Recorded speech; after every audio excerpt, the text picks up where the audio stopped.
Para Benamérica y para VAPA es un placer contar hoy con José Manuel Martínez Cabrero. Él es ingeniero electricista de la Universidad Central con posgrado en el Politécnico de Brooklyn en ingeniería eléctrica. Es ingeniero informático y doctor en economía y desarrollo en Francia.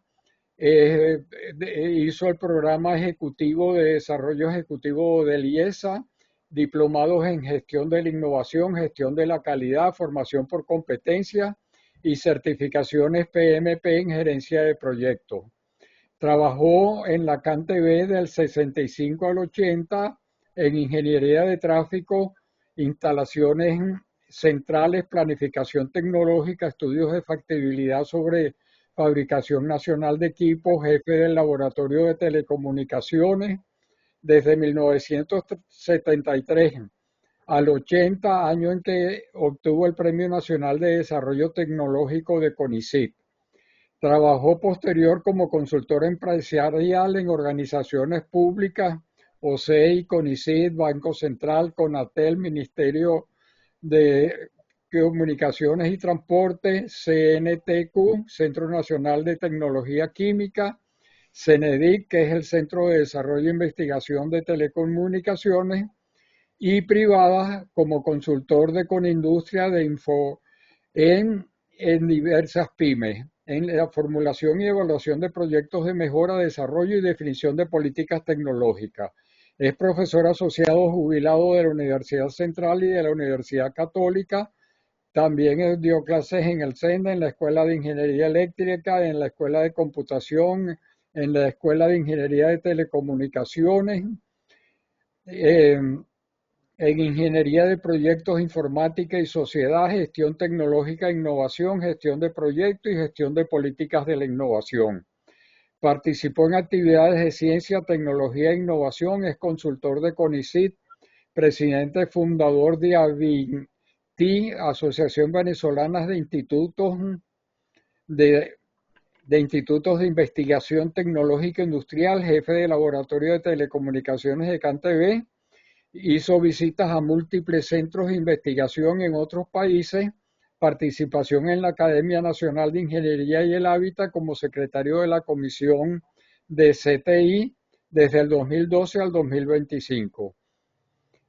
Su área de interés actual es la gestión de la innovación, políticas y estudios en ciencias, tecnología y sociedad. Dicho esto, entonces Carlos ahora va a proyectar el video con la exposición de José Manuel y después entonces nos abrimos a las preguntas. Bienvenido, José Manuel. Gracias a ustedes por darme esta oportunidad y por estar pendiente de todas las actividades que desarrollan semanalmente. Me parece brillante, digamos, la actividad que tienen desde la diáspora para mantener vivo el espíritu del ejercicio profesional para Venezuela. Esta presentación da cuenta del trabajo que presenté a la Academia Nacional de Ingeniería y el Hábitat de Venezuela para poder ser considerado miembro corresponsal en España. Al académico Manuel Torres Parra, presidente de la Comisión CTI de la ANIH, en la que yo fui secretario desde 2012 hasta finales de 2024, conociendo mi interés y experiencia por el desarrollo tecnológico de Venezuela, la innovación y el emprendimiento, me sugirió que preparase como trabajo para incorporación a la academia uno que diera recomendaciones para orientar el desarrollo de la ciencia, la tecnología y la innovación en Venezuela. En esta presentación revisaré las experiencias que me han llevado a realizar este trabajo, especialmente los aprendizajes personales y los obtenidos por medio de lecturas sobre políticas y gestión en ciencia, tecnología e innovación. Debo indicar que este trabajo es tan solo una reflexión personal. Tiene la intención de que sea útil y que sirva para asumir enfoques y tomar decisiones, pero no es ni una estrategia ni un plan. La orientación planificación, ejecución y administración de ciencia, tecnología e innovación en Venezuela la deben definir los actores conjuntamente, poniéndose de acuerdo. A lo largo de mi vida profesional he tenido muchas oportunidades para trabajar en relación con ciencia, tecnología e innovación.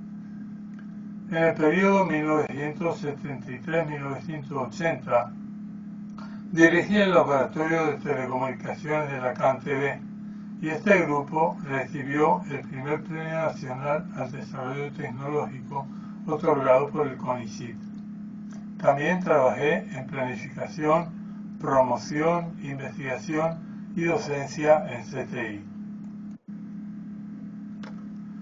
Traté inicialmente de conocer qué políticas y actividades para ciencia, tecnología e innovación seguía España, ya que en el 2010 pude observar la gran cantidad de esfuerzos positivos que se realizaban en las universidades en innovación. Esta vez me remonté a conocer su pasado en ciencia y técnica. España tuvo épocas de grandes éxitos y otras de oscurantismo. Actualmente está muy avanzada en investigación, aunque todavía no al mismo nivel de otros países europeos más desarrollados. Quise conocer también qué y cómo hacían algunos países de gran desarrollo innovador, Estados Unidos, China, Alemania, Finlandia, y los países líderes de América Latina, Argentina, Brasil y México. Revisé también las teorías en este campo. Eso me ha permitido completar la preparación de varios libros que espero sean editados próximamente por la Academia de Ingeniería y otras editoriales interesadas en CTI. Para organizar el aprendizaje establecí varias categorías derivadas de las que utiliza el Índice Mundial de Innovación, GII, para comparar los avances en innovación en distintos países y concretar aprendizajes.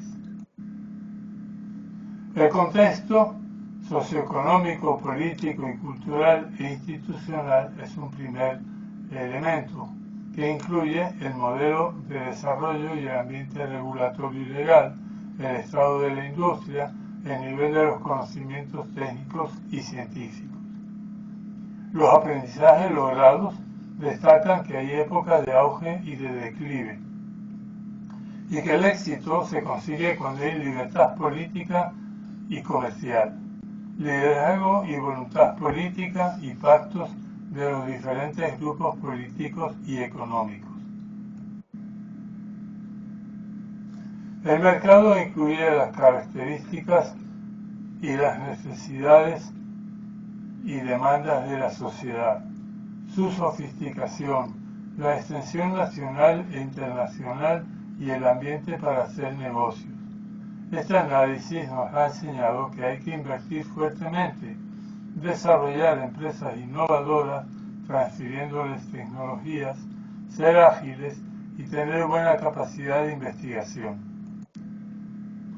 Las personas, el capital humano, son el factor más importante, destacándose las características y nivel de los dirigentes, empresarios, trabajadores y usuarios, sus valores, visión, capacidad de liderazgo y habilidades, su nivel económico y educativo. Aprendimos que son el centro de CTI y por ello deben disfrutar de buenas condiciones de trabajo y de vida. Hay que cultivar líderes y crear una cultura meritocrática y de excelencia de CTI. Se requieren los mejores sistemas educativos.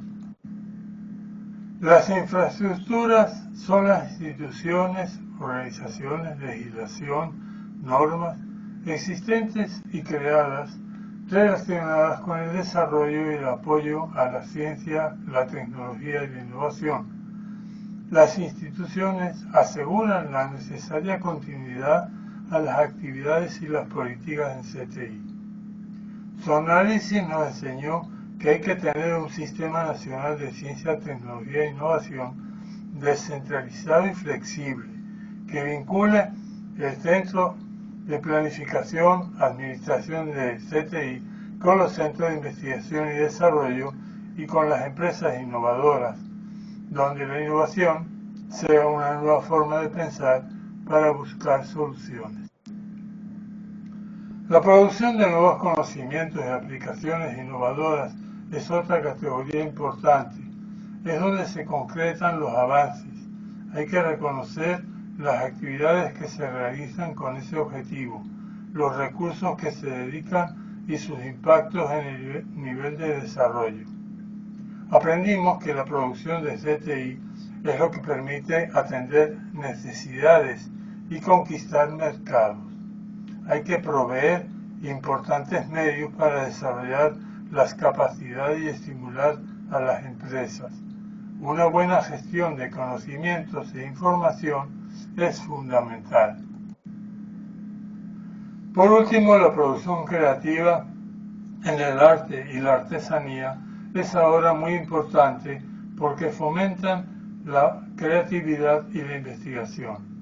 Hay que tomar en cuenta en el desarrollo de CTI que las industrias culturales y creativas son un nuevo sector económico que aprovechan las tecnologías digitales y generan empleos y nuevos ingresos, ayudando a estimular la creatividad. Todos los países son diferentes, lo que hacen depende de su idiosincrasia, cultura, ideología, organización e intereses de los diferentes grupos sociales. Debemos reconocernos mejor.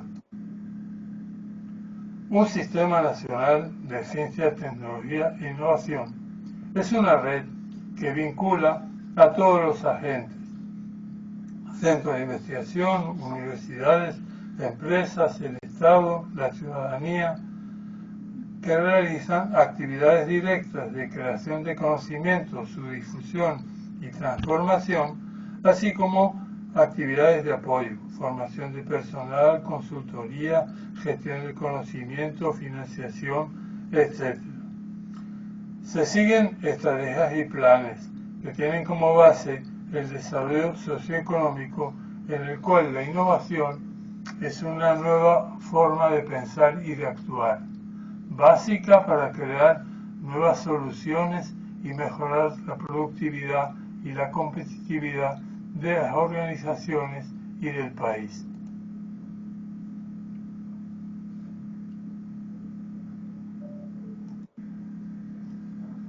Un breve diagnóstico del sistema venezolano de ciencia, tecnología e innovación indica que sigue siendo incompleto, sin objetivos claros, incoherente, distante de las otras acciones de desarrollo del país, que no facilita la relación estrecha entre los diferentes agentes, que no estimula el desarrollo de la innovación en las empresas, ni está compartido por los diferentes grupos políticos. No hay una cultura CTI, ni CTI son estratégicos en el desarrollo económico de Venezuela. Pero también hay que reconocer que existe desde hace tiempo el Sistema Nacional y que cuenta con muchos grupos de trabajo en investigación y gestión en numerosos organismos que han tenido experiencias positivas y que hay que rescatar e impulsar. En este trabajo se propone construir el Sistema Nacional de Ciencia, Tecnología e Innovación y se define una propuesta de organización estructural basado en múltiples subsistemas íntimamente interrelacionados. ¿Cómo podemos aprovechar todos estos aprendizajes para el establecimiento de una nueva política de CTI para Venezuela? Mi propuesta significa un cambio de paradigma. CTI debe tener importancia política y económica estratégica. Se necesita tener una visión de largo plazo y desarrollo progresivo, centrado en necesidades, recursos y capacidades nacionales, pero también en orientaciones y tendencias mundiales. para ser internacionalmente competitivos. La orientación debe estar centrada en el desarrollo de empresas innovadoras. La prioridad de la investigación debe ser contribuir a resolver problemas urgentes, tener fines estratégicos y ser internacionalmente competitiva. Hay que dedicar importantes recursos de inversión pública y privada, más privada que pública. Fuerte apoyo a la formación meritocrática y de excelencia y a las universidades para la creación y gestión de conocimientos, capacidades de investigación, producción y gestión de CTI. Hay que minimizar la burocracia, darle agilidad a la participación gubernamental, descentralizar y sectorizar el desarrollo CTI, con participación abierta a los agentes en la planificación de ciencia, tecnología e innovación. Se necesita un contexto nacional, político, democrático, estable, de libertad, con prácticas de libre mercado y acuerdos políticos de largo plazo para el mejor desarrollo de ciencia, tecnología e innovación. Y por supuesto una cultura nacional favorable que valore ciencia, tecnología e innovación. Venezuela está inmersa desde hace 25 años en una compleja crisis humanitaria, social y política terrible, con un sistema económico y relaciones sociales destruidas. En relación con el desarrollo CTI, el actual gobierno, que comenzó desarrollando el Ministerio de Ciencia y Tecnología, un plan estratégico a largo plazo, la creación de centros de investigación, desarrollo e innovación y la ley orgánica CTI, paralizó después esas iniciativas y actualmente no se sabe cómo está el sistema nacional. Está claro que los centros de investigación y desarrollo y las universidades nacionales han dejado de percibir fondos y han perdido a sus investigadores y a sus estudiantes emigrados buscando mejores condiciones de vida.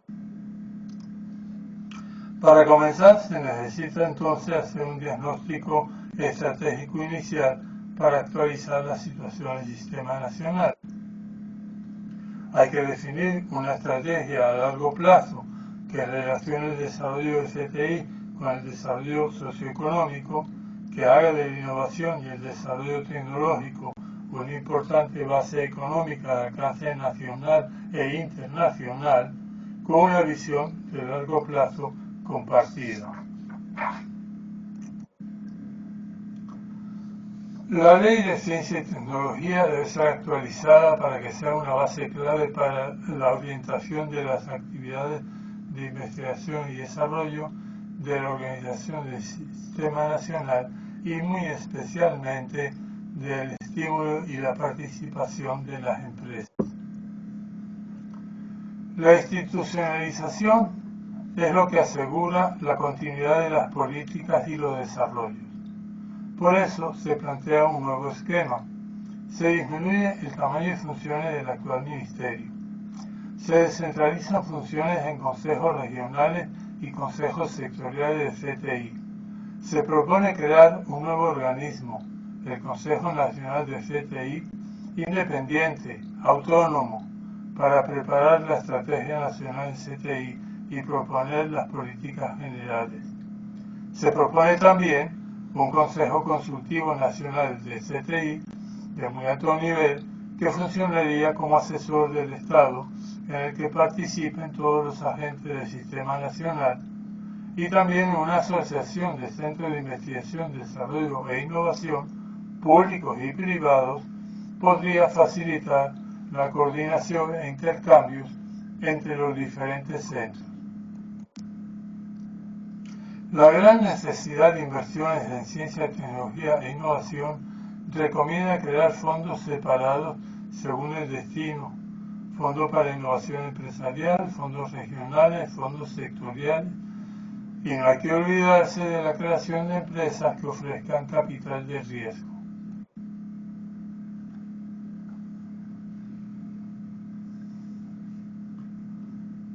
La gran importancia de la información y de las herramientas digitales conduce a separar las actividades de información del actual Observatorio Nacional de Ciencia, Tecnología e Innovación de las funciones relacionadas con el actual programa de estímulo a los investigadores. El observatorio debería convertirse en el centro de información en CTI para establecer la estructura y normas del Sistema de Información Nacional de CTI. El Instituto Nacional de Estadística, INE, debería responsabilizarse de la creación de un sistema para la recolección y difusión de información de las empresas y organizaciones de CTI de acuerdo a las normas internacionales. Habrá que rediseñar el anterior PPI, Programa de Promoción del Investigador, para incorporar a las personas dedicadas a la gestión, desarrollo y política de investigación y desarrollo y estimular la carrera en CTI, eliminando la tutoría política. La creación de estas instituciones y otras deberá seguir un crecimiento progresivo a medida que vaya adelantándose el funcionamiento y desarrollo del sistema nacional. Otras instituciones públicas y privadas irán surgiendo. No hay que tener miedo a que aparezcan cuando convenga.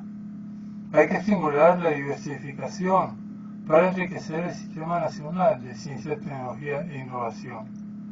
El mayor riesgo es la centralización porque le quita dinamismo al sistema, lo burocratiza, lo estanca. Se deberá estimular el desarrollo de instituciones privadas que se justifiquen económicamente.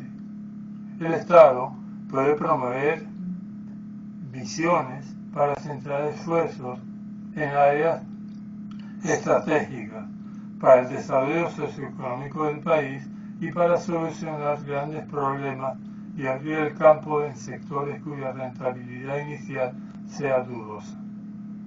La innovación debe constituirse como forma de pensar y de actuar para resolver creativamente los problemas del país y de todas las organizaciones.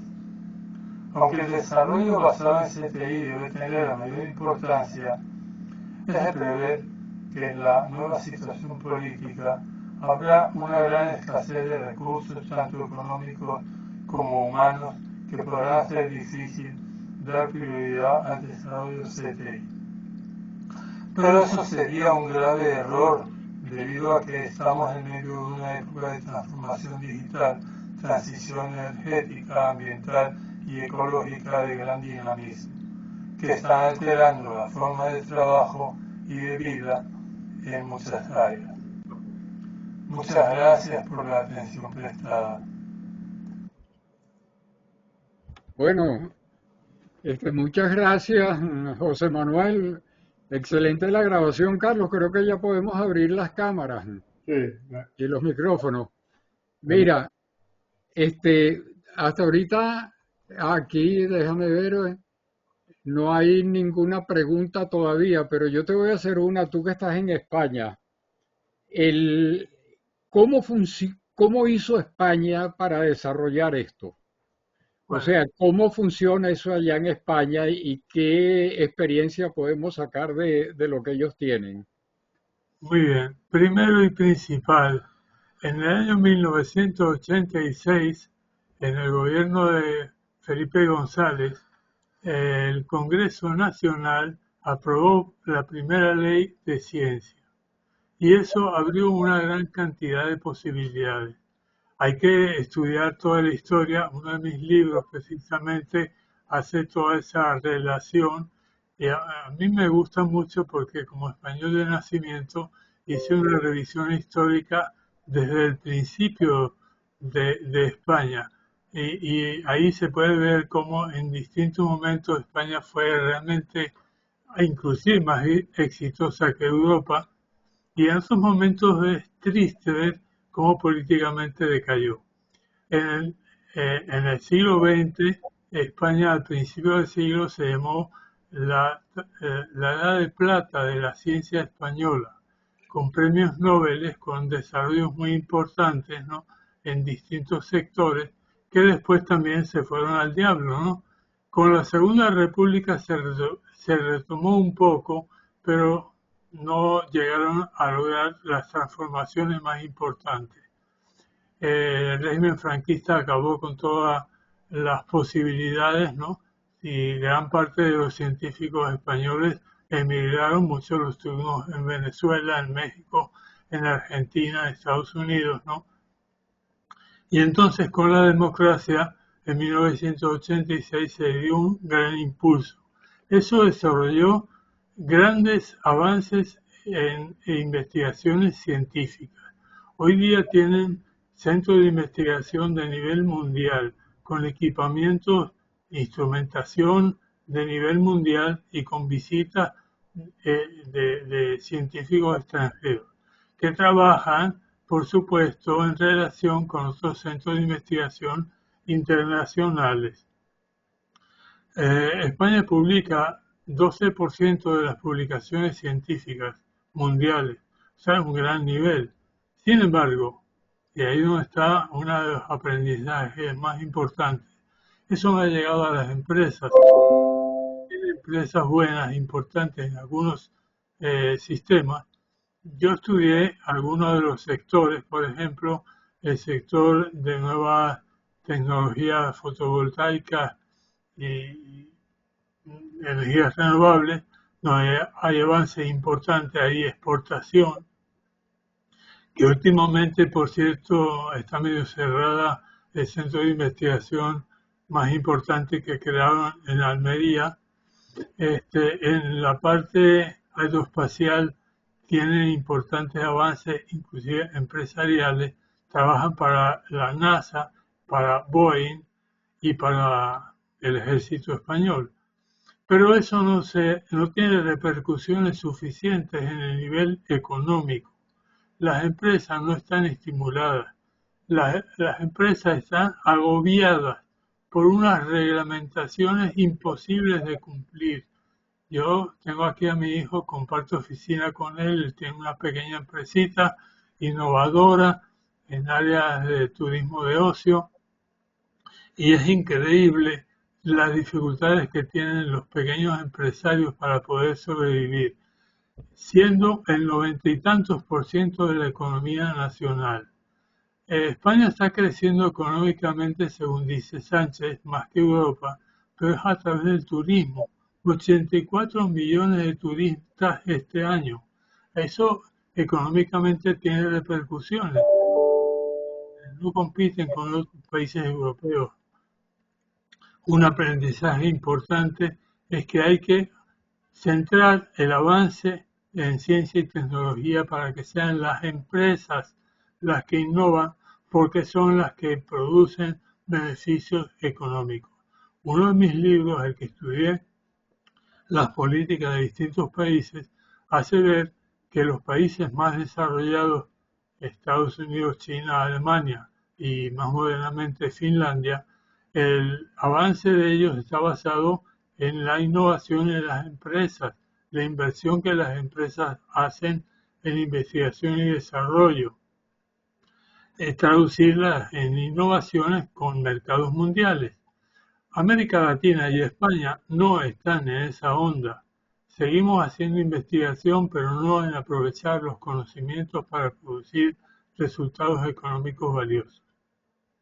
Esa es la respuesta a tu pregunta. Espero que lean mis libros.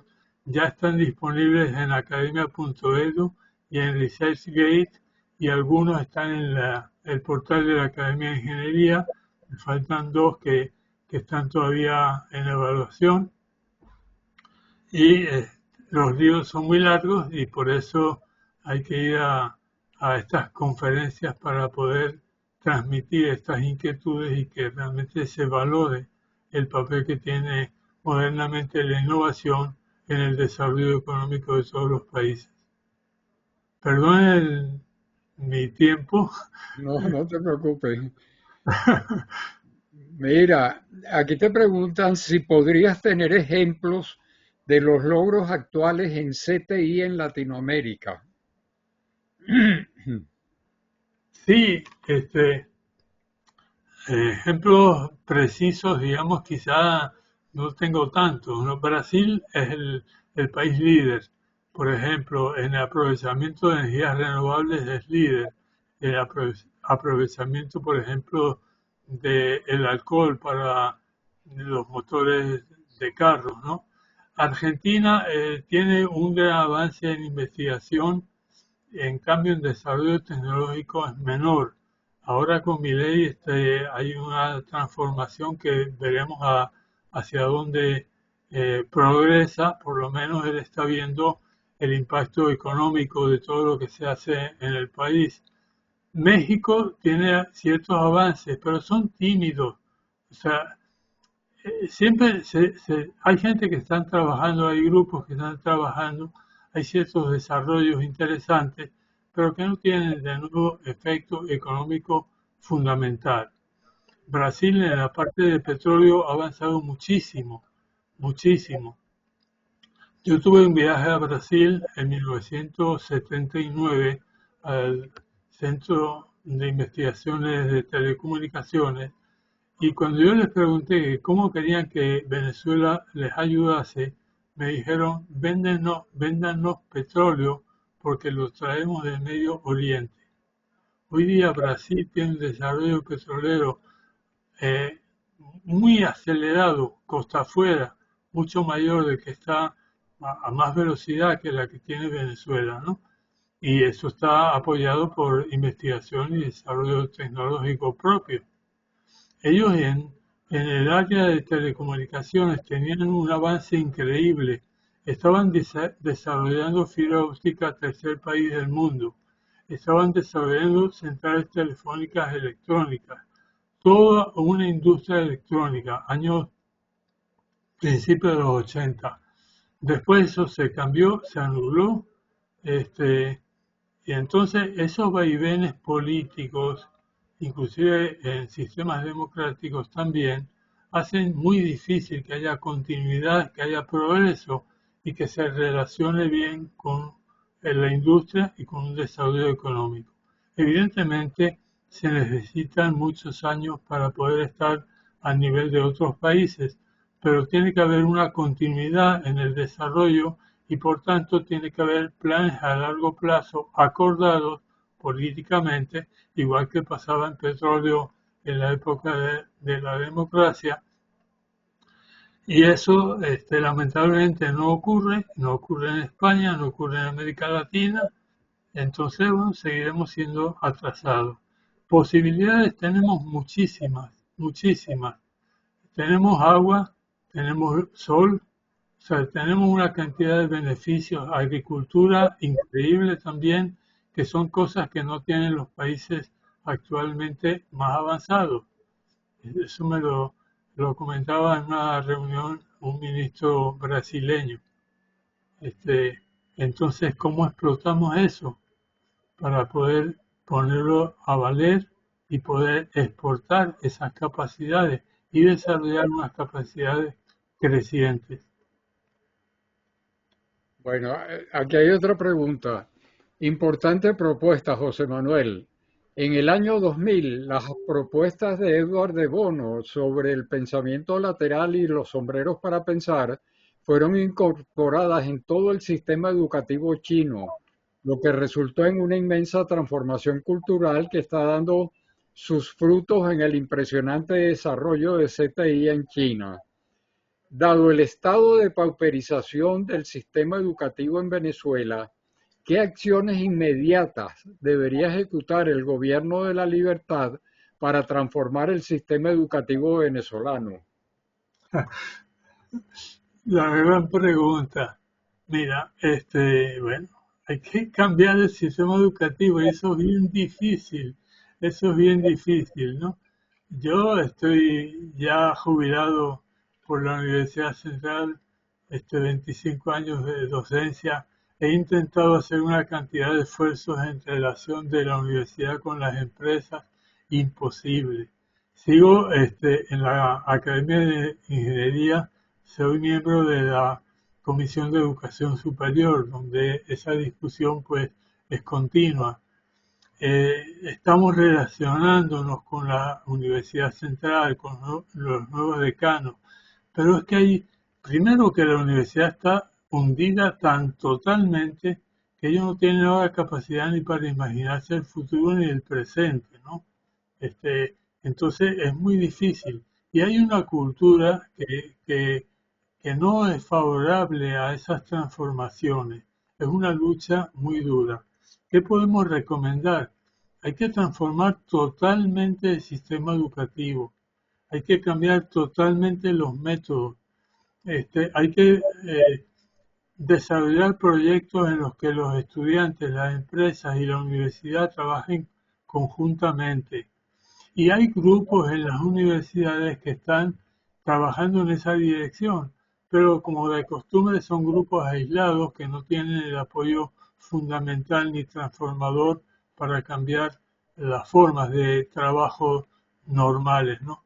Los profesores tienen miedo al trabajo práctico y hay mucho conformismo en el sentido de sus publicaciones para que les reconozcan los ascensos en el escalafón, pero el desafío de hacer algo que se ponga en práctica es difícil.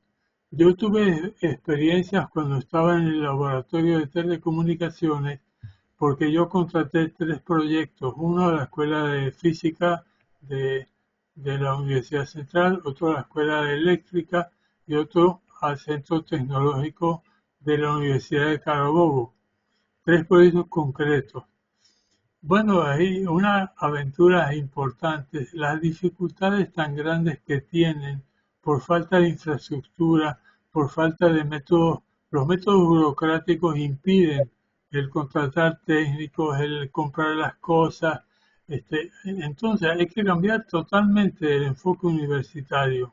Esa es una discusión que podríamos abrir aquí en estos programas invitando a gente que sí tiene las ganas y los conocimientos para poder hacerlo. Bueno, hay otra pregunta. Aún en el pasado, con muchos más recursos que los existentes, ninguna institución académica que llegué a conocer en Venezuela llegó a tener un plan de crecimiento como tal, rigurosamente hablando. Los crecimientos fueron aleatorios. Generalmente los temas de investigación estaban alejados de las necesidades nacionales. ¿Cómo darle la vuelta a algo como esto con una planta de investigadores que pienso nunca aceptarían el priorizar las necesidades nacionales como parte del Big Science? Bueno, ahí está, esos son los desafíos, ¿no? Mira, ayer estaba yo conversando con un colega, no sé si está hoy por aquí, yo le mandé la dirección para que se conectase también, que tiene muchos años trabajando con las empresas, y discutíamos ese mismo punto, ¿no? Este, Hay que empezar con transformaciones puntuales, poner en relación a grupos empresariales, universitarios, investigadores, estudiantes, profesores, sobre temas concretos importantes para que se produzcan resultados y se vaya creando confianza en las posibilidades de tener resultados concretos, ¿no? Yo como consultor empresarial era consultor de Conindustria y tuve contacto con pequeñas empresas, algunas innovadoras, otras no tanto. Mira, la industria venezolana hay que transformarla también a fondo, a fondo. No tienen una visión de competitiva, se conforman, digamos, con sobrevivir. Y no hay un estímulo. Y claro, con este régimen peor todavía, ¿no? Entonces, hay que buscar las maneras, hay que buscar las maneras. Uno tiene propuestas sobre ciertas áreas, pero hay que buscar a los actores, los que se interesen. La gente tiene que interesarse, tiene que beneficiarse personalmente. Entonces hay que buscar gente que tenga esas intenciones y esas características para unirlas con empresarios que también las tengan y no vamos a cambiar todo Venezuela de un día para otro, ¿no? Claro, esperamos que cuando haya el cambio, yo espero también, hay un revivir, hay una nueva búsqueda de construir un nuevo país y habrá muchas oportunidades que se puedan dar. Hay muchos jóvenes que han creado un sistema de comprendimiento. Hay muchas iniciativas de emprendimiento, pero pocas a nivel de emprendimiento tecnológico. Hay emprendimientos muy variados, pero digamos más bien de carácter social, para el rebusque, digamos, conseguir cosas que produzcan ingresos adicionales, ¿no? Entonces, existen muchas posibilidades. En la Universidad Católica tuvimos un proyecto financiado por la LOCTI con una empresa de logística de alimentos, que le vendía alimentos a todas las McDonald's de Venezuela. Y le construimos todo un sistema de control de cadena de frío, control en las cavas, en los transportes, etcétera, ¿no?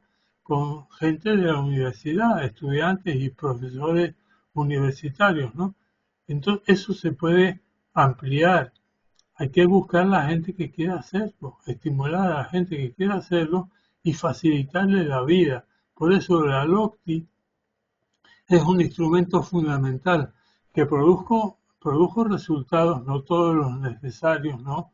También se abusó en parte de ella, pero había esa posibilidad de que las empresas viesen que podían desarrollar sus propias capacidades y podían apoyarse en las universidades y centros de investigación. Los brasileños a mí me enseñaron una cosa importante cuando estuve en el 79 en Brasil. Ellos trabajaban con las universidades y yo le pregunté, mire, ¿cómo hacen ustedes para que la universidad trabaje para ustedes? Para Telebras, la empresa de telecomunicaciones. Y me dijo, mira, es muy claro, sabemos lo que queremos y tenemos los reales que ellos necesitan. Así de sencillo. Le decimos lo que queremos que hagan y les decimos, aquí está el dinero para que ustedes lo puedan hacer, compren todos los instrumentos que necesitan y produzcan resultados en plazos. ¿Bien? Y así logramos avances muy importantes. Entonces, ejemplos hay muchos. La cuestión es de voluntad política y voluntad de los políticos, de los nuevos políticos. ¿Cómo hacemos para llevar esos mensajes al grupo de María Corina? Yo, cuando hablamos de la sobremesa, quiero hablar con Evanán.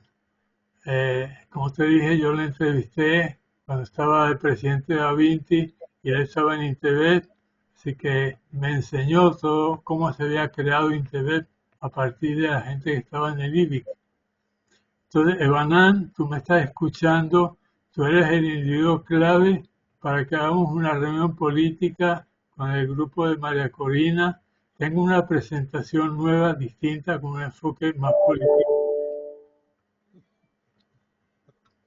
Ok, bueno, aquí hay otra pregunta. El mundo tecnológico se está dirigiendo hacia la cultivación de las ventajas de la inteligencia artificial en conjunto a la computación cuántica, que dentro de los próximos 5 a 10 años estará desarrollada al punto que nos permitirá resolver problemas científicos y tecnológicos que hoy día no podemos resolver debido a las limitaciones técnicas existentes. Pienso que el esfuerzo nacional de la nueva Venezuela debe incorporar este desarrollo tecnológico para poner a Venezuela a la vanguardia del mundo. ¿Qué piensas de esta propuesta? Mira, soy ingeniero electrónico y trabajé en investigación y desarrollo electrónico. Después me estudié informática para complementarme, ¿no? Por supuesto. Ahora bien, ojo, tenemos que resolver problemas muy variados y muy presionantes en la sociedad venezolana, ¿no? Hay problemas infinitos de sobrevivencia económica, física, social, educativa. Entonces, tenemos que atender con la innovación, con métodos nuevos, a solucionar los problemas de servicio, los problemas de producción, en fin. Y para eso, con el conocimiento que tenemos ya, podemos hacer muchísimas cosas. En paralelo, en paralelo, tenemos que ir desarrollando toda una capacidad de digitalización de las empresas, pequeñas y grandes. Ustedes lo hicieron en PDVSA, ustedes eran el modelo fundamental que nosotros veíamos. Este, los primeros computadores los tenía la Rubén y la Shell y el tercero el Ministerio de Minería y Petróleo, ¿no? O sea, fueron pioneros en el uso de las técnicas digitales. Y ahora, evidentemente, inteligencia artificial, todos tenemos que empezar a utilizarla. Yo la utilizo, mi hijo es el que me ha motivado más a utilizarla modestamente, pero yo la estoy utilizando para cosas pequeñas, ¿no?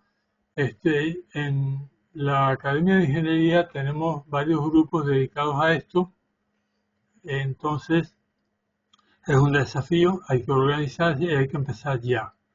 Y los venezolanos, hay grupos importantes en software. Sin embargo, un canadiense con el que yo trabajé en un proyecto para CanTV me decía, mira, José Manuel, usted no va a poder competir con la India porque los salarios de la India son muy bajos y el desarrollo de software que hace la India, no, usted no va a poder competir con ellos. Pero en cambio aquí tienen una agricultura, tienen un sol, dediquen todo un esfuerzo a aprovechar el suelo venezolano y el sol venezolano para competir en la agricultura. O sea, tenemos también que ver cuáles son las capacidades que Venezuela puede explotar. Yo pienso que hay que estar al día internacionalmente con las técnicas digitales, indudablemente, pero se lleva tiempo. Todos están empezando, así que podemos empezar más o menos al mismo ritmo que ellos en lo posible, pero paciencia. Tenemos desafíos concretos a corto plazo y con los conocimientos que tenemos ahora podemos atenderlos bastante bien y al mismo tiempo tenemos que ir abriéndonos en esos frentes que son los que van a estar dominando el mundo, que ya están dominando el mundo, ¿no? Entonces hay que trabajar en los dos frentes. Las universidades son fundamentales, son fundamentales. ¿Qué están haciendo las universidades en inteligencia artificial? Yo estaba en la escuela de computación. Ahí hay algunos profesores que tienen intenciones. En la Simón Bolívar, Jorge Baral está también muy pendiente de esto. Está en la academia al frente ahora del grupo que yo estaba de Ciencia, Tecnología e Innovación. Este, en fin, cuestión, las universidades son fundamentales. En los Andes hay gente que está trabajando en esto también. Pero ¿cómo se trabaja para que eso vaya creciendo y vayan las organizaciones y las empresas vayan asumiéndolo? Hay que transformar el enfoque de las empresas. Algunas lo están haciendo, los bancos lo están haciendo.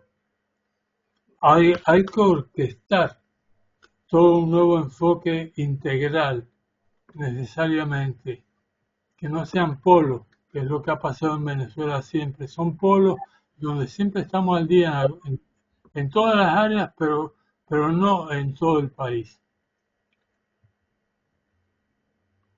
Ok, aprecio, José Manuel, que con tu enfoque apuestas a la conjugación sinérgica de múltiples factores de índole económica, política, cultural y específicamente científicos y tecnológicos, lo cual es en extremo difícil. ¿No crees que hace falta chispas iniciales o experiencias pilotos críticas que desaten esos procesos sinérgicos?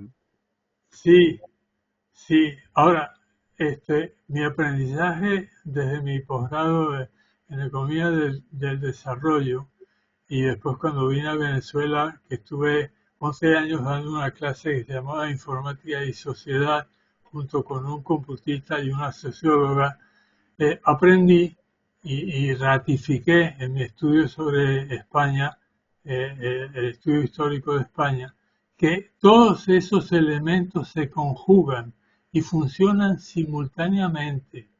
Un país desarrollado está desarrollado en todos esos aspectos al mismo tiempo.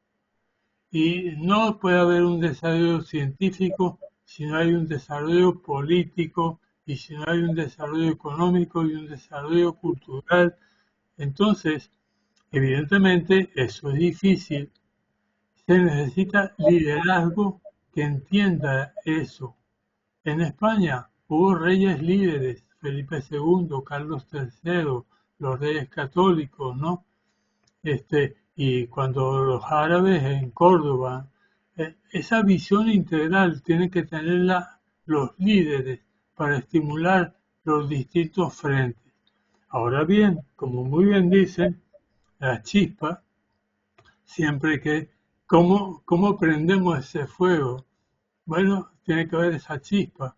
Esa chispa sale de abajo o sale de arriba. Mira, de abajo venimos haciendo apostolados sobre estos temas de toda mi vida, con colegas y amigos de CONICYT. El CONICYT fue una escuela increíble.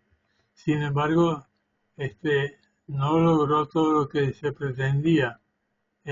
Y la chispa de abajo cuesta mucho que prenda ese fuego sinérgico a nivel nacional. Y desde arriba es más difícil todavía.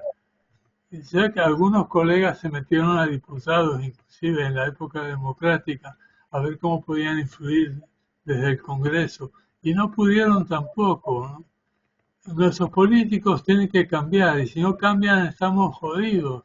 Está claro, está clarísimo. Tenemos una gran confianza en María Corina por su valor, por su constancia, por su energía, pero ¿quiénes la acompañan? ¿Hasta dónde ella entiende esto que estamos hablando hoy? Yo no lo sé.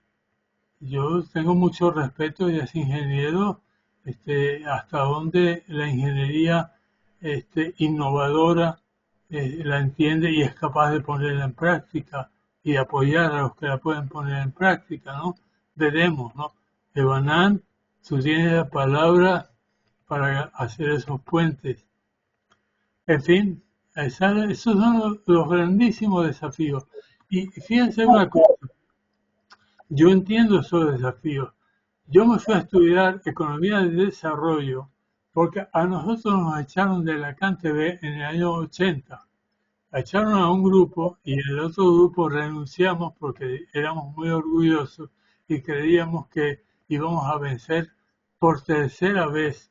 Primero votaron a Alberto Mamán en los 80, en el 68, perdón, y renunciamos y logramos que hubiese un cambio y nos pusieron de presidente de CanTV al hermano de Carlos Andrés Pérez, Francisco Pérez Rodríguez, ingeniero, y le dio un vuelco a CanTV. Y después, cuando cambió Copé y asumió el poder, pusieron a Andrés Sucre Eduardo, otro ingeniero que también apoyó el desarrollo profesional de la CanTV. Pero después nos pusieron a un ingeniero que venía de Internet y tuvimos problemas con él. Y en Internet votaron gente también. Y después en el 80 nos pusieron a Neri Mago con el miedo de que los izquierdistas estaban controlando la CanTV y eso era muy peligroso. Mi interpretación es que venía un cambio tecnológico a nivel de las centrales telefónicas electrónicas y había mucho dinero que no querían que los ingenieros metiéramos la mano y controlásemos. Y nos echaron 250 profesionales. Y después, bueno, ustedes saben la historia propia de PDVSA. ¿Cómo hacemos para cambiar esas políticas nacionales? Esos son los desafíos que tenemos y tenemos muchísima experiencia todos los que estamos aquí de nuestra edad. Los que nos siguen, los de 50, 60, están preparados para asumir el rol. Yo me acuerdo cuando yo estaba en CanTV, me perdonan, yo tenía 23 años cuando entré a CanTV, creo, y cuando Luis Alvari cumplió 30 años. Era uno de los líderes, de los más viejos. el Colegio de Ingenieros no llegaba a 20.000 ingenieros, ahora hay 240.000. Con 10.000, 20.000 ingenieros se construyó toda la época democrática de Venezuela, se dignificó Venezuela, se desarrolló económicamente en todas las áreas. ¿Cómo volvemos otra vez a crear esas posibilidades? Los jóvenes son los que tienen que asumir el desafío y nosotros podemos ayudarles, pero no vamos a ser los fundamentales. Bueno, aquí hay una última pregunta que más que pregunta parece una respuesta. Dice, ¿no será que si no cambian los políticos hay que cambiar a los políticos? Por supuesto, yo digo, hay que enseñarles. Si nosotros sabemos de eso, tienen que oírnos, tienen que escucharnos y nosotros entender el problema de ellos. Y yo insisto, yo me metí en economía de desarrollo porque me di cuenta cuando nos votaron de la CanTV que nosotros como ingenieros no habíamos entendido los problemas políticos y económicos. Pero déjame ver qué es lo que me faltó aprender. Y aprendí un montón de cosas. Y el CEN desde Venezuela viene enseñándolas también. El IESA viene enseñándolas también. Entonces, en Venezuela hay gente con capacidades y con comprensión de esto. ¿Hasta dónde esa gente llega al poder? Si no llegamos al poder, nosotros, si no nos dejan hacer las cosas los que tienen el poder económico nos aplasta, el poder económico privado. Entonces es una manera de entender el desafío del país. Es, de nuevo, el concepto de la democracia de los 60. El país se estaba construyendo. El país había una política desarrollista, como quieran, pero se estaba construyendo. Y se construyó durante 20 años y después se echó a perder. Ahora es un nuevo desafío semejante, mucho más complejo, con muchos más problemas que antes, ¿no? Distintos, con más desafíos internacionales todavía, pero con capacidades y conocimientos que en aquella época todavía no se tenía. Lo fuimos aprendiendo sobre la marcha. Ahora tenemos una cantidad de conocimientos acumulados. ¿Cómo los ponemos a valer? Ok, bueno, con esto finalizan las preguntas y no hay nadie anotado en el derecho de palabra. Ah, perdón, Pedro Figueroa. Ah, no, sí, hay gente que se está anotando. Adelante, Pedro. Acuérdate que es por un minuto. Voy a poner el cronómetro en la parte superior derecha. ¿Me escuchas, Eduardo? Perfectamente. Bueno, voy a leerte las dos preguntas que yo hice en el chat, ¿no? La última dice, en los años 60 hice desarrollos empresariales usando inteligencia artificial para una empresa de Nueva York. No se llamaba inteligencia artificial, se llamaba Operation Research o OR. Fueron muy exitosos. Hemos perdido nosotros 60 años de aplicar lo que antes era OR o que ahora se llama AI.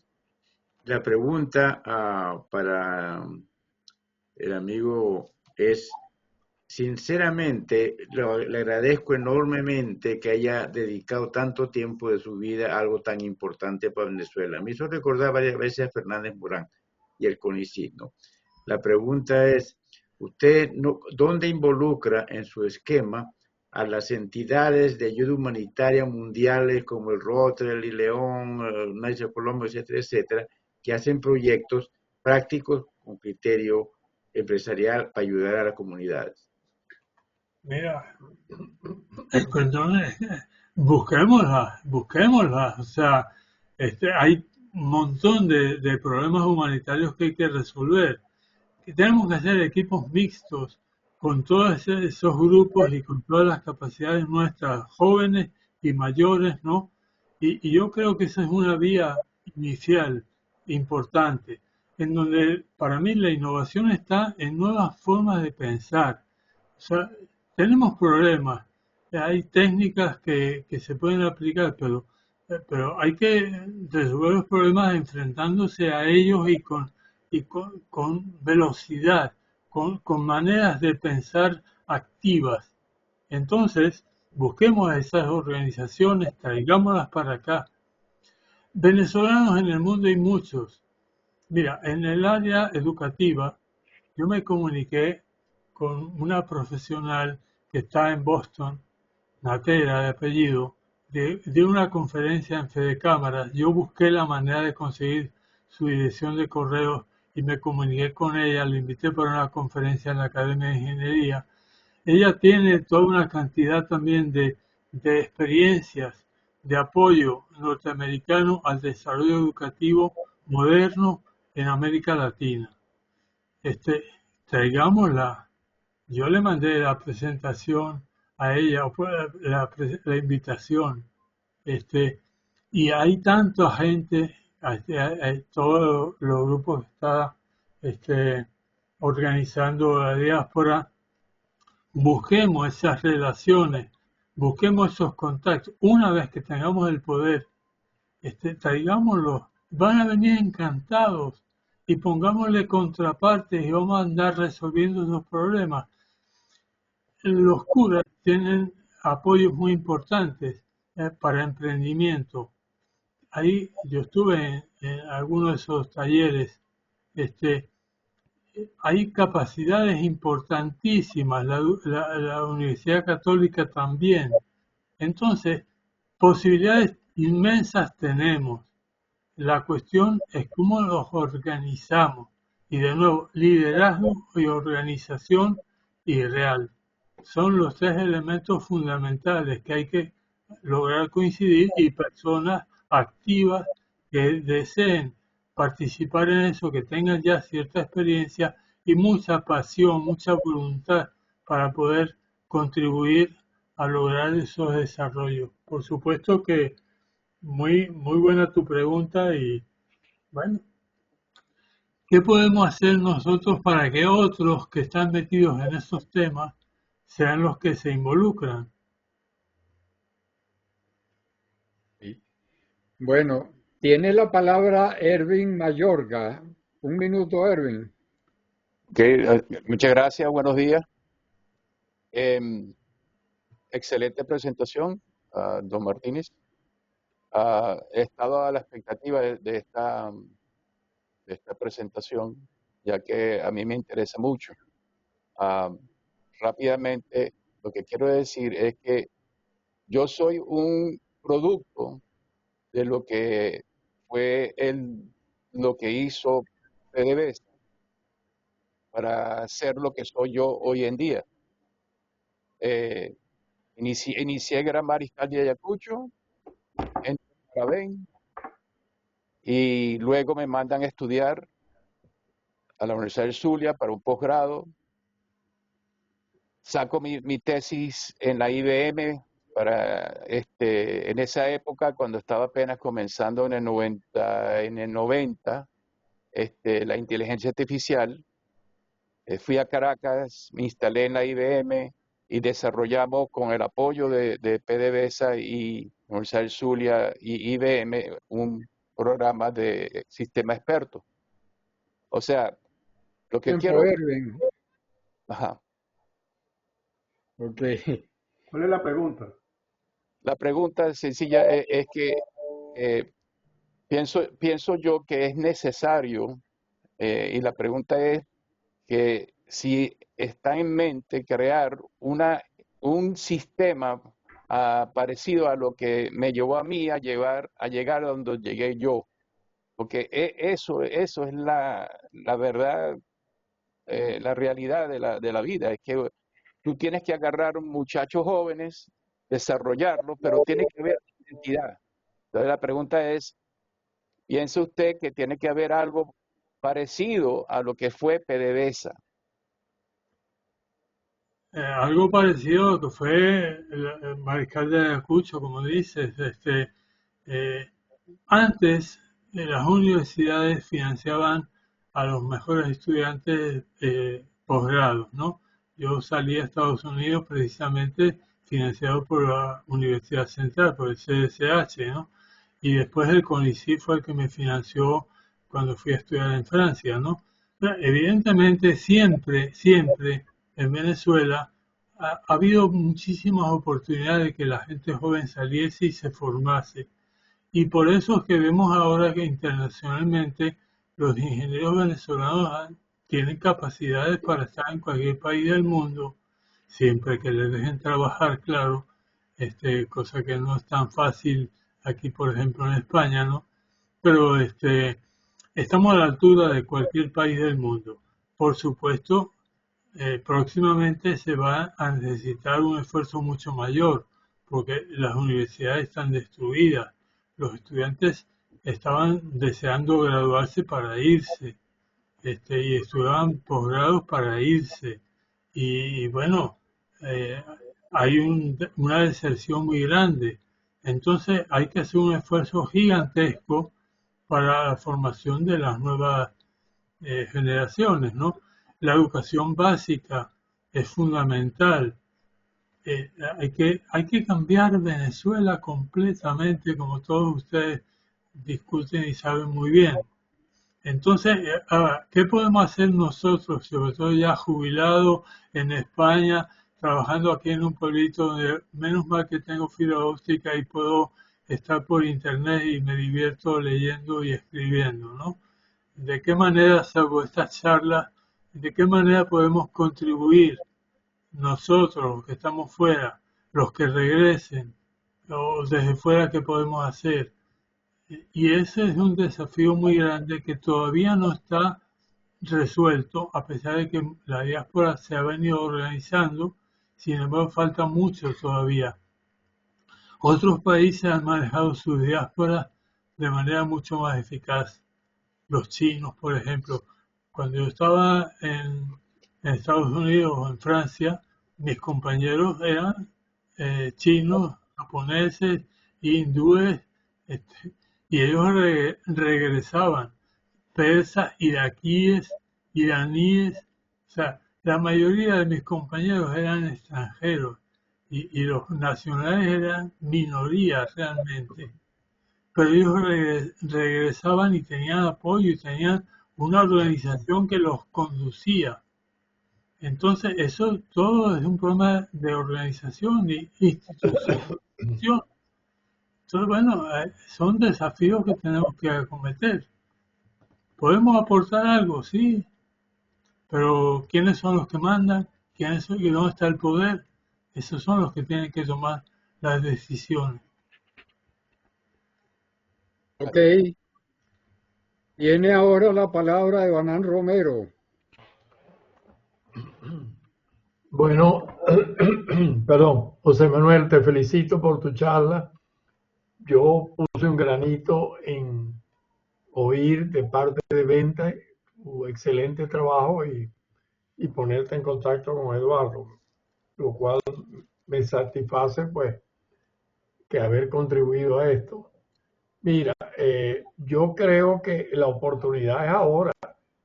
María y su nuevo gobierno va a cambiar totalmente lo que conocíamos en Venezuela.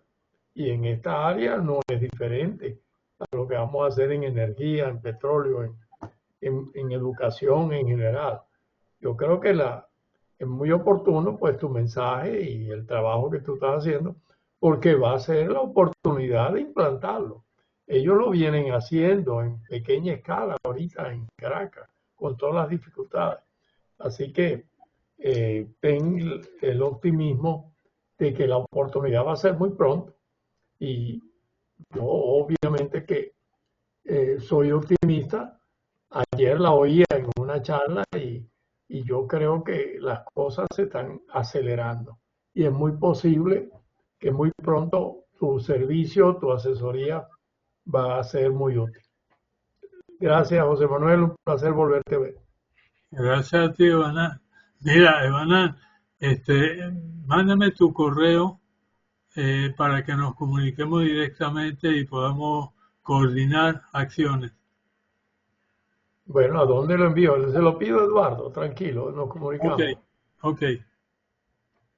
Bueno, tiene la palabra Edgar Yajure. Un minuto, Edgar.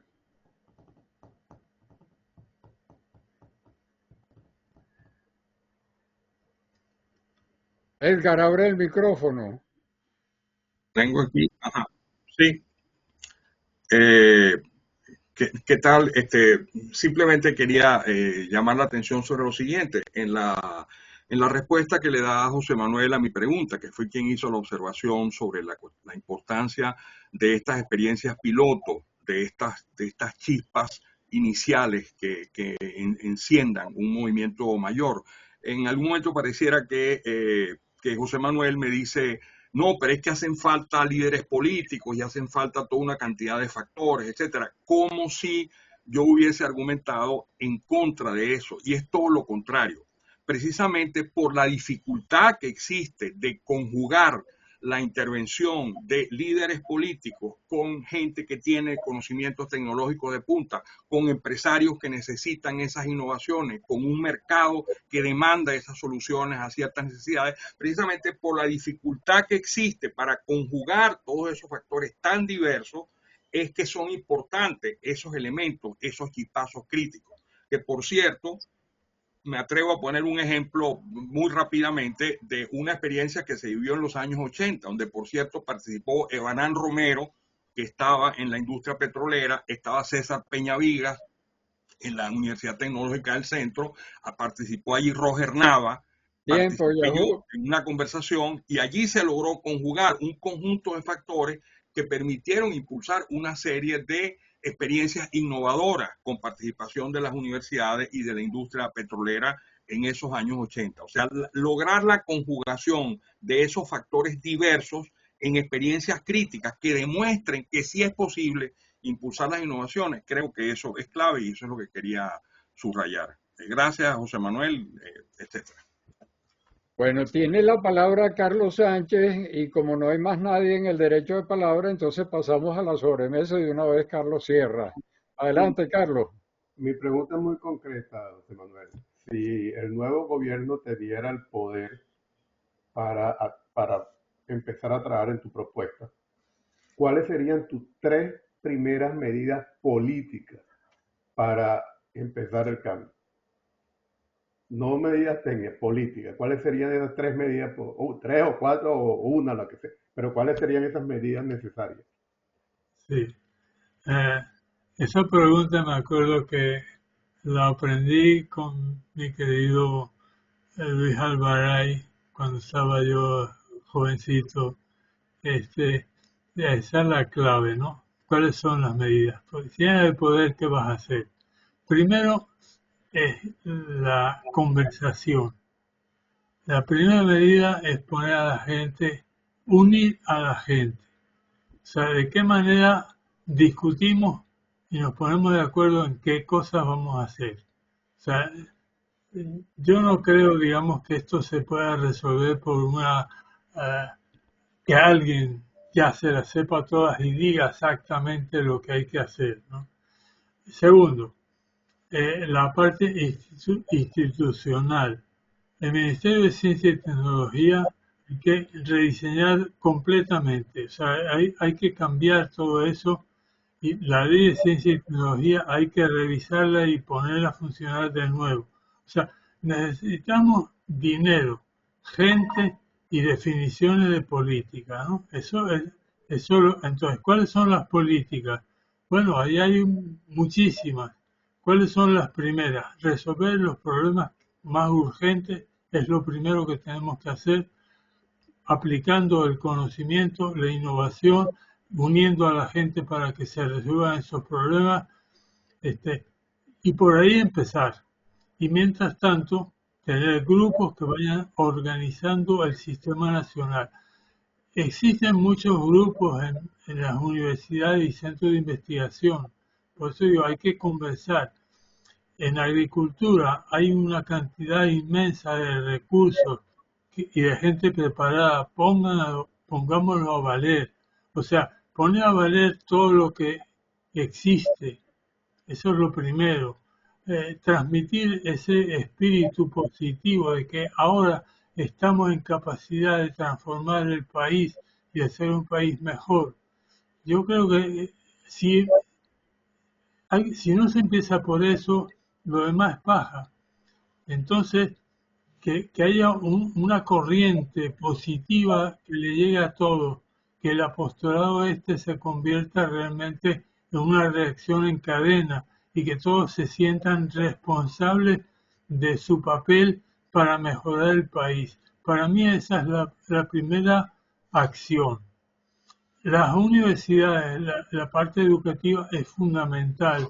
Entonces, una de las políticas más importantes es reformar todo el sistema educativo, pero eso tiene que ser los maestros, ¿no? Yo tuve contacto con el maestro que fue ministro de Educación y ministro de Ciencia y Tecnología, fallecido lamentablemente. A ver, el nombre. ¿Sabe lo que Roberto no? Machado. ¿Ah? Machado, Roberto Machado. No. Él era vecino mío de la urbanización Ávila y una vez me entrevisté con él haciendo labor social en la comunidad. No, ¿En qué época? Ayúdanos un poquito. En la época de los 80. Los 80. Luis Carbonell. Luis Manuel Carbonell. Con él yo estuve trabajando con introducción de la informática en la escuela. Él había creado ya en Katia, en la primaria, el uso del computador. Y yo monté un grupo con mis colegas que habían estado estudiando al mismo tiempo que yo en Grenoble. En el Liceo Sublés montamos el primer grupo de investigación de utilización de la informática en la educación pública venezolana. Entonces él me metió en una comisión para transformar la educación venezolana a través de las tecnologías de información. Y yo aprendí de los que él metió en el grupo la formación de maestros que hubo en la época de los 60 en Maracay.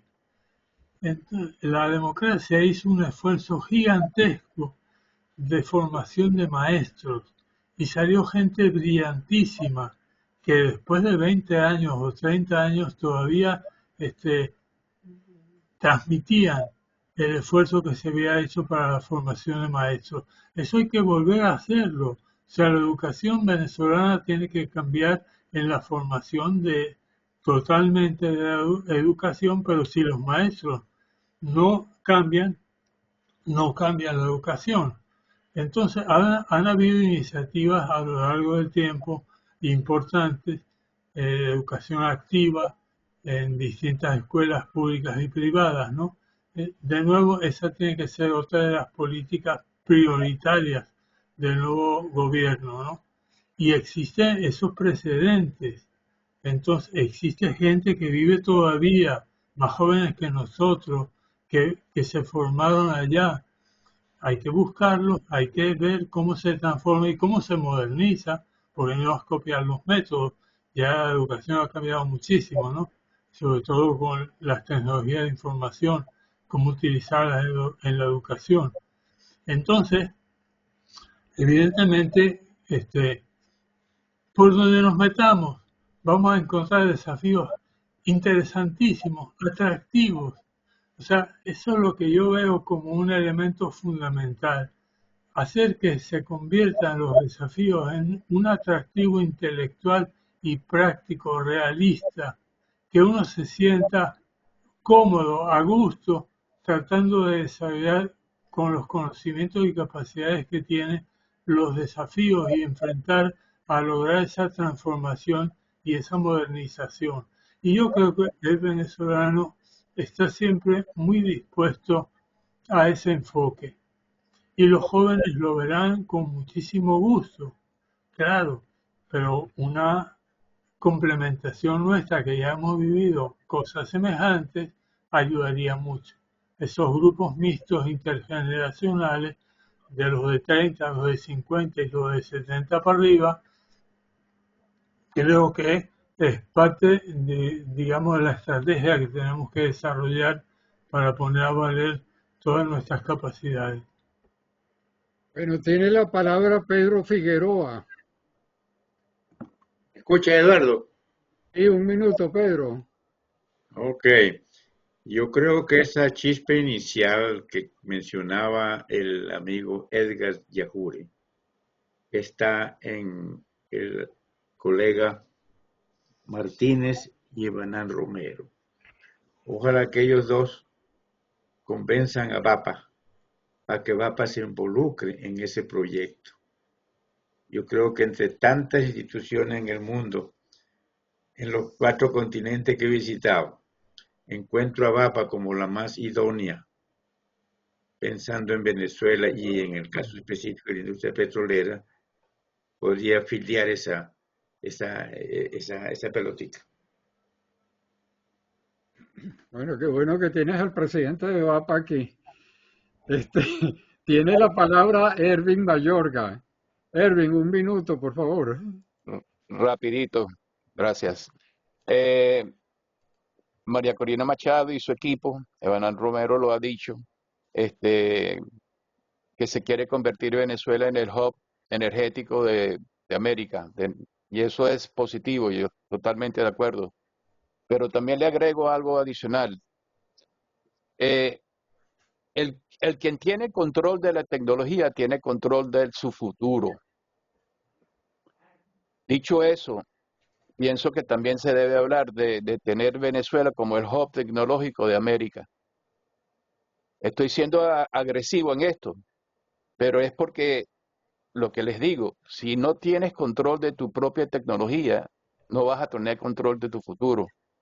Entonces, estamos compitiendo con mucha gente, pero ¿por qué no tratar de crear el ambiente en Venezuela para que algunas compañías tecnológicas se acerquen y establezcan su sede regional en Venezuela? Y con eso se comienza, ¿entiende? Tratar de convertir a Venezuela en un hub tecnológico de la región. Esa es mi propuesta. Sí, Erwin, mira, el desarrollo de las capacidades tecnológicas no dura menos de 10, 15 o 20 años. Ujú. Entonces, eso como estrategia está muy bien, pero mientras tanto tenemos que ir creando un camino progresivo. Tenemos que ir creando capacidades acumulativas. El desarrollo, como todos ustedes saben bien, es un proceso acumulativo. Y ese proceso acumulativo tiene que ser creciente. No puede haber esas épocas, como yo vi en España, de declive y de auge. Si no hay una continuidad durante un periodo de 10, 20, 30 años, no vamos a lograrlo. Vamos a hacer, mira, yo estuve en Suecia. Afortunadamente, la democracia nos dio esas oportunidades. En la CanTV, en las licitaciones, siempre se obligaba a que las empresas que ganaban la licitación enviasen a ingenieros y técnicos venezolanos a estudiar en las empresas matrices. Yo estuve en Suecia, mi hijo mayor nació en Estocolmo, porque mi mujer dijo, a Suecia solo, ni de vaina. Entonces, yo viví un poco y traté de aprender un poco de los suecos, y los suecos tienen toda una historia, ¿no? Suecia es un paisito de menos de 10 millones de habitantes, es líder mundial en algunos temas, y yo les pregunté, mire, ¿y cómo hacen ustedes para alimentarse si aquí 9 meses están bajo la nieve?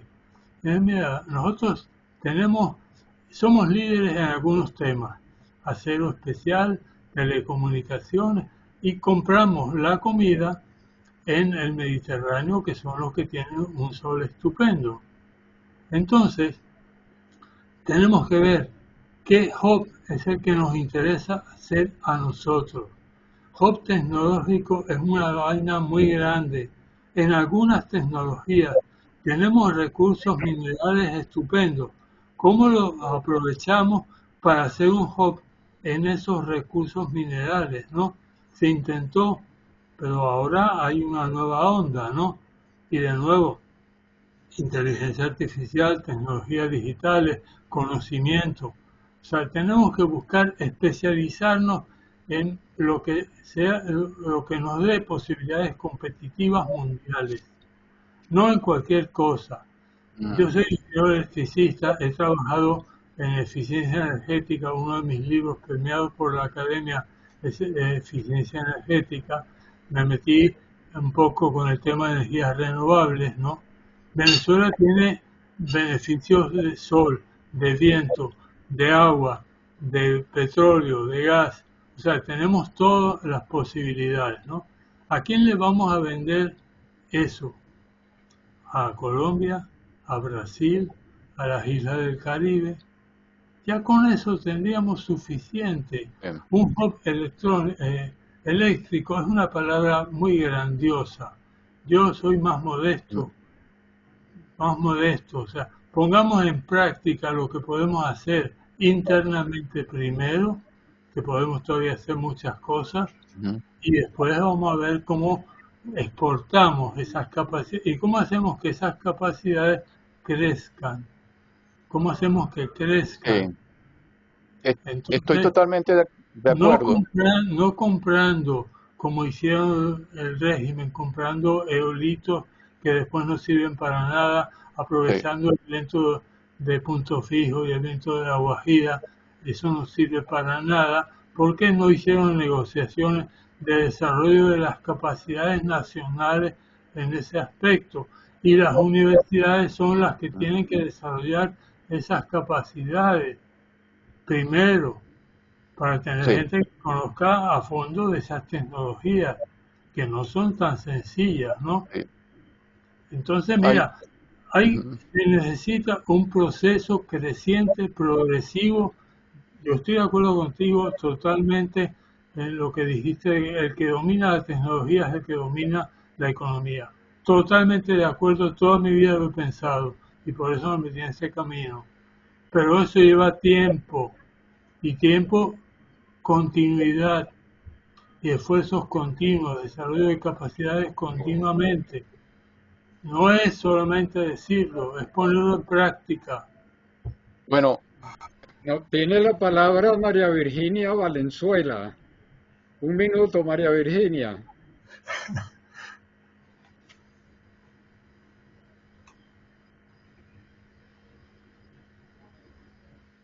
Adelante. Buenas, Ajá. hola, buenas. Bueno, además de todo lo importante que hemos visto, quiero comunicar que el CTI es importantísimo, el ambiente es importantísimo, la salud, la educación.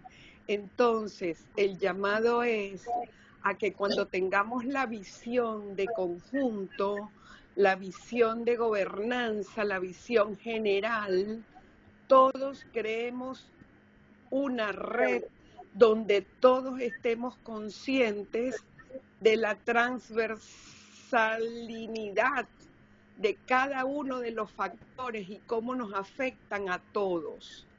Porque si estamos pensando solamente en traer inversiones, que es importante, pero vamos a seguir dependiendo de las inversiones, nos vamos a la parte de educación. Si nos vamos a la parte de educación, tenemos que ver cómo se está alimentando la gente, cómo vive la gente para poder estudiar y desarrollar su capacidad. Ajá. Y después, ¿qué salud tiene? Entonces, todo es un entramado, todo es un entramado. Tiempo, María Tenemos que Virginia. verlo, ajá, de esa forma. María Virginia, un saludo para todos, no sé si la conocen. Ella estaba en Gracias. CBG, encargada de Ciencia, Tecnología e Innovación de CBG, y cuando yo estaba trabajando con el CNTQ, con la Alexis Mercado, fuimos allá a darles charlas de innovación y bueno, ahí hicimos una amistad muy sólida porque el papel de las empresas de Guayana, de nuevo, importantísimo para que el desarrollo se extienda a todas esas empresas y que no sea solamente eso de importación de tecnología, sino desarrollo de capacidades tecnológicas en Venezuela. Y que nos llevará tiempo, sí, por eso no podemos meternos en todo, tenemos que ver en qué es lo que nos conviene meternos para ser los mejores en ciertas áreas y que tengamos un mercado internacional que lo aproveche. Ok, tiene la palabra Evanán Romero. Un minuto, Evanán. Mira, yo creo que la gente no se ha dado cuenta que José Manuel, Picasso, ya estamos al final del ciclo. Cuando hablamos de toda la actividad de los años 80, son 50 años, ¿no? Pero bueno, lo que quiero mencionar, nosotros, ¿por qué tuvimos éxito? Coño, nos focalizamos en una cosa y solo en una. Había que reemplazar los convenios de asistencia tecnológica que eran multimillonarios y políticamente era insostenible. Coño, y construimos el INTEBEP y lo pusimos y acabamos con los CAP y generamos tecnología. Eso obviamente que vino después. Coño, yo tuve la experiencia que me aparecí en el portón de los teques a visitar INTEBEP hace 10 años con un contrato de unos canadienses y me impidieron entrar a una vaina que cuando yo llegué era un sembradío de tomate de los portugueses y yo veía aquello, el cuadro del Che. ¿Y qué pasó? Destruimos aquella vaina, se destruyó, el país lo destruyó, hoy día no tiene ninguna representación. Por supuesto que vamos a reconstruir el hub energético que ya venía desde la Segunda Guerra Mundial. Venezuela era el suplidor número 1. Entonces lo vamos, y eso va a llevar a reconstruir otros hubs. Pero no nos pongamos a acumular todo lo que tenemos que hacer de una sola vez. Hay que focalizarse. Nada, Eduardo. Sí. Bueno, mira, con esto ya terminan las intervenciones. Entonces le damos las gracias a José Manuel y vamos entonces a darle la palabra a Carlos Sánchez para el cierre y la sobremesa. Adelante. Quería decir algo, José Manuel. Ya vengo. Un pequeño paréntesis. Voy a comentar algo, voy a aprovechar. Realmente además de desarrollar tecnología, uno tiene que ser un seguidor inteligente de tecnología desarrollada. Y muchas veces lo que hacíamos en el área que trabajé yo en esa época, que era geofísica, que se estaba desarrollando de una manera impresionante, es simplemente ir a buscar las experiencias y los proyectos que estaban desarrollados y no entrar en las nuevas tecnologías, pues no teníamos la capacidad para hacerlo. Y eso funcionó muy bien y después entró el INTEBEP y se empezaron a desarrollar muchas tecnologías. O sea que hay que ser, yo diría que para esta primera etapa de Venezuela deberíamos ser más seguidores inteligentes de tecnología desarrollada que dedicar un esfuerzo enorme a desarrollar nuevas tecnologías, con excepción de aquellas tecnologías que son de interés estratégico. Pero bueno, mira, vamos a cerrar. Gracias. ¿Tú querías decir algo, José Manuel? No, pero ahora en la sobremesa. Ok. Oye, gracias, José Manuel, por tu esfuerzo en participar con nosotros. Yo creo que es un área de muchísimo interés y que habrá muchas ideas que se tienen que conjugar. Y bueno, como todo, cuando tú tienes que hacer demasiado, tienes que establecer prioridades. Usar los principios de Pareto, cuáles son las tecnologías que van a tener más impacto en el cambio, en el nuevo cambio de Venezuela.